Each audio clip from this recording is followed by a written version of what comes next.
Apat na ingredients lang ang kailangan para makagawa tayo ng masarap na panghimagas.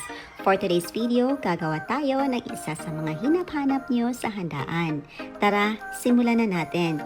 So meron tayo ditong isang buko. Good for salad ito mga mamis. At kudkurin lang natin.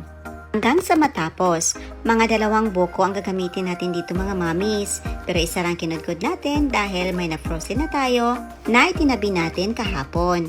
Ito na, after na makudkod natin, ilagay na natin sa ating lagayan. At syempre, ating simutin para hindi sayang.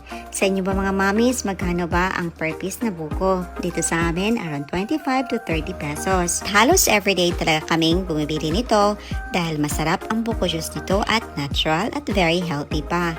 So ito na, nakudkod na natin. So meron tayo itong isang slice na seedless na watermelon. I-slice lang natin ito ng pa-cubes. Mga 2 slices ang gagamitin natin dito. At mas mainam ang seedless na watermelon ang ating gagamitin sa salad mga mamis dahil hindi na tayo mahirapan pa sa pagtanggal ng buto nito. Ito na, in-slice na natin at talaga namang paborito ito ng aking anak. Pero hate niya ang kumain ng watermelon na may buto.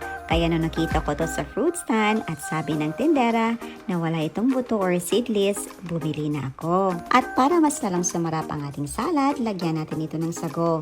At may sikreto tayo para sa madali ang pagluluto ng sago mga mamis. Kaya check nyo lang sa comment section below o sa description box below.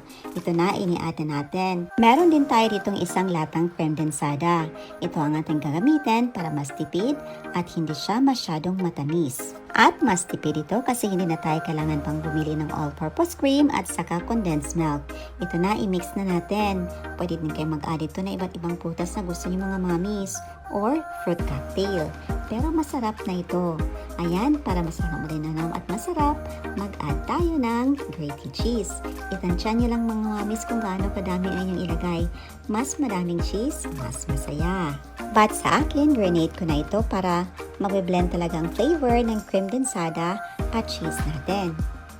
At ito na, ready to serve ng ating napakasarap na cheesy sago buko salad. Kainan na! Yan lang po mga mamis. Thank you so much for watching. See you in my next vlog. God bless you all and stay safe everyone. Bye and enjoy!